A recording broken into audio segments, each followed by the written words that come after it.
Okay, so for the first project we're going to make, we need only one of the scalloped envelope. So what you need is a piece of paper that is 5.5 inches by 4.25 inches.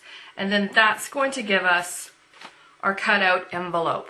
This is going to be your base envelope.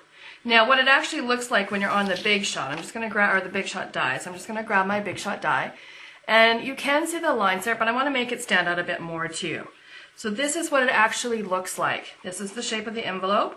You have a scored line here, here, and here, and then you have a perforated scallop there. Now, if your score lines are not showing up enough, all you're going to do is take a piece of cardstock, put it underneath your bigz die when you put it through the Big Shot, and that will help give you the score lines. Or there are shims that you can get as well. If it's too much, it may actually cut through your scalloped edge. So it just depends. You can also use the cutting pad for when you're going through, or Stampin' Up! Has another product you could use that works great with scoring, and that is your standard premium crease pad. And that's found on page 205 in your catalog. So this is what it is. Now what I want to do is I want the envelope, I started one and I realized it wasn't doing what I wanted. When I close up my envelope on the score line, it's going to be like this. And then my side pieces are going to fold over like that.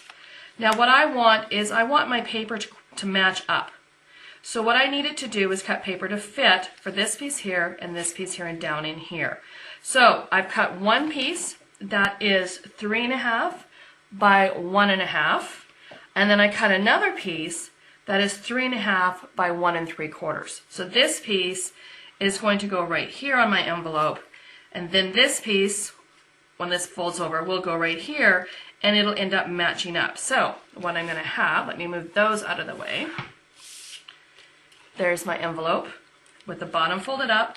I want that piece to go there, and I want this piece to go here and match up. So this is where it's going to get a little bit tricky. So because this part is going to fold up, if I fold it down like that, you're going to see that the yellow, so when I put it through on my Big Shot, I'm actually going to want to lay it out on my die in this way. So down here's that flap that's going to fold up. So I'm going to want it down here to line up, and this is this way. So when it folds over afterwards, it's going to line up. So this is what I'm going to want to do. I'm going to line it up, and I'm going to flip it over, and then I'm going to put it through my Big Shot. So I'm just going to go and do that, and I'll be right back. For my Big Shot, this is what it looks like, and then I'm just going to take, these are the scrap pieces, and I have my 2 pieces that I need to use. So let's pull that off, and let's put it against our envelope and see what it looks like. I'm just going to use my bone and get that nice and tight on all those edges. So this piece is going to go here, and then this piece is going to go there. So now what I need to do is trim off the edges so it fits in. And what I actually want to do is I want a little trim here of the green to show, so I'm going to cut it in just a bit to give it a bit of pop. So I'm just going to grab my score line or figure out what that is, and I might have to adjust farther down here if I need to.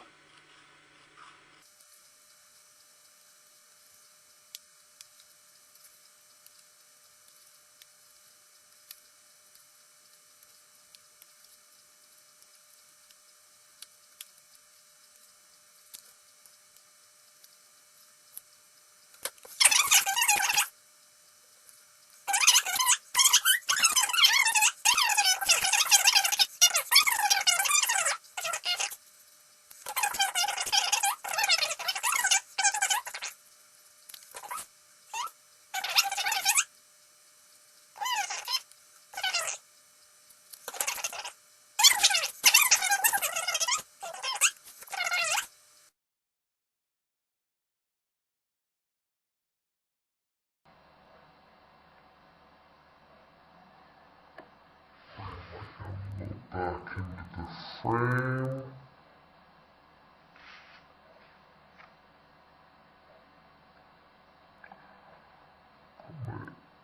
Put my piece of cardstock down on my design paper. Move it into place. Now isn't that just the cutest little envelope around. I'm just going to add a couple more flowers to it just to give it a little pop, and it will be finished.